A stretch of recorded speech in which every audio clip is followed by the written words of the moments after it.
Assalamualaikum warahmatullahi wabarakatuh.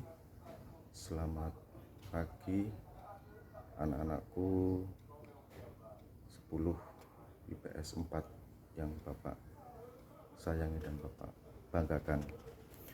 Alhamdulillah, di hari ini, hari Senin tanggal 12 Juli 2021, kita masih bisa dipertemukan kembali ya. Semoga dalam keadaan sehat ya, tidak kurang suatu apapun. Nah, untuk pertemuan di pagi hari ini akan Bapak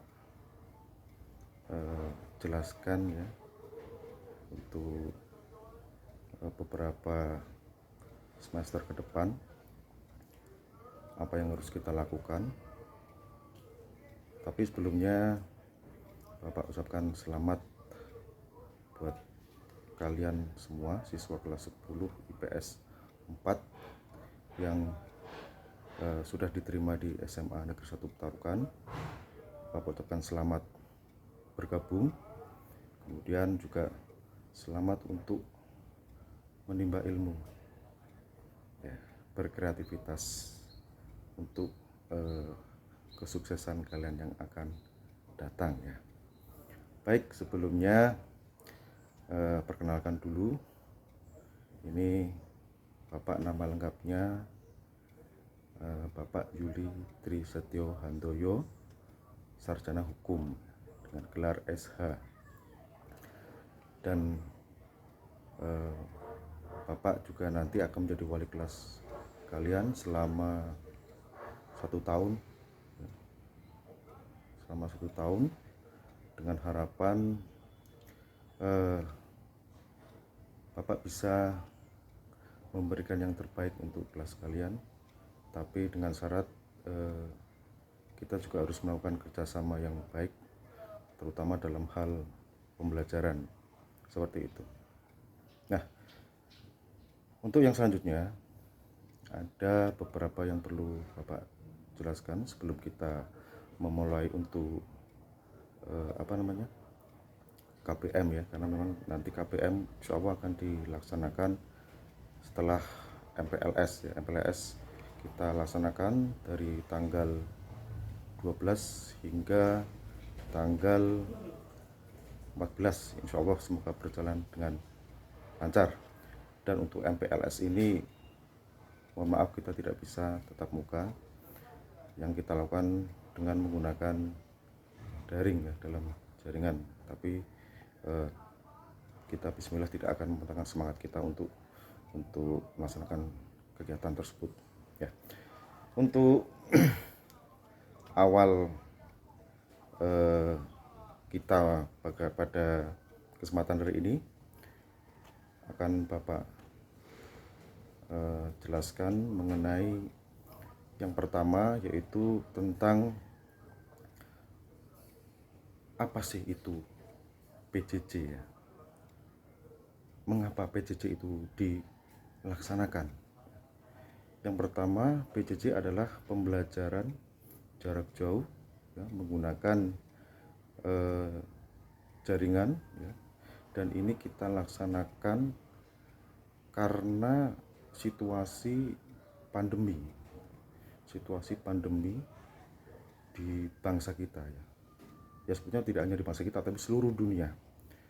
Dan ini kita laksanakan ya karena ada aturan dari pemerintah, kita melakukan atau melaksanakan pembelajaran jarak jauh ya, untuk mengurangi meningkatnya kasus COVID-19, maka kita lakukan dengan pembelajaran jarak jauh. Itu yang pertama. Kemudian yang kedua, mengapa PJJ itu dilakukan ya? Di antaranya yang pertama, untuk membentuk pendidikan bagi peserta didik atau siswa yang tidak dapat mengikuti pendidikan atau pembelajaran tatap muka ya. Tapi ini tanpa mengurangi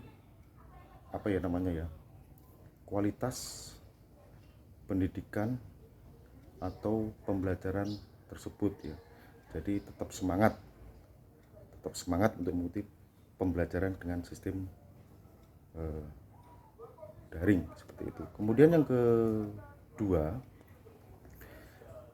bertujuan untuk meningkatkan perluasan dan pemerataan akses terhadap pendidikan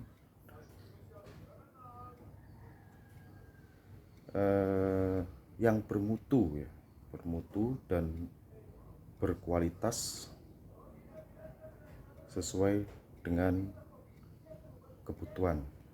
Jadi dua tersebut adalah penjelasan dari mengapa PJJ harus dilaksanakan ya, diantaranya untuk yang pertama tanpa mengurangi dari kualitas pembelajaran tersebut, kemudian yang kedua untuk meningkatkan perluasan dan pemerataan akses terhadap pendidikan yang bermutu dan berkualitas.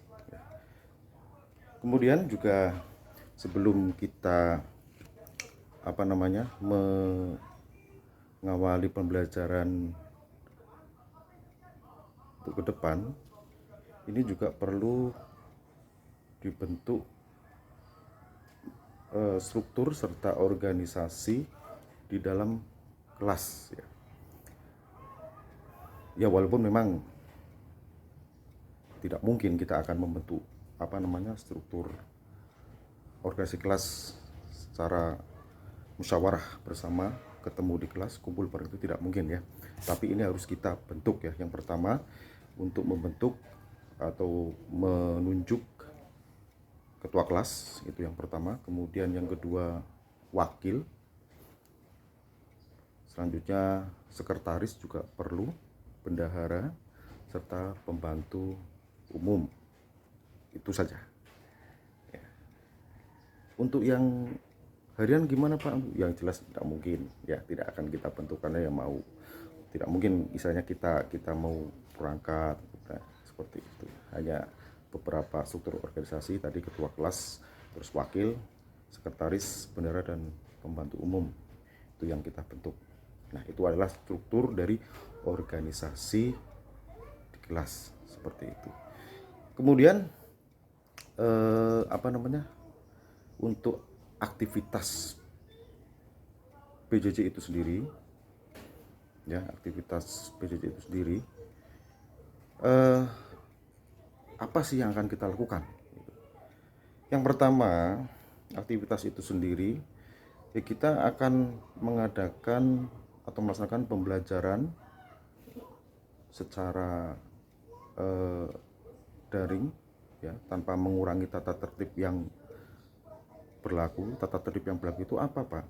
Ya artinya kita tetap aktif mengikuti pembelajaran daring dari kehadiran ya, terus materi-materi apa yang nanti akan disajikan oleh Bapak Ibu guru kalian hingga pada proses penilaian ya, seperti itu. Itulah aktivitas PJJ, artinya kehadiran tetap masuk dalam skala prioritas seperti itu ya.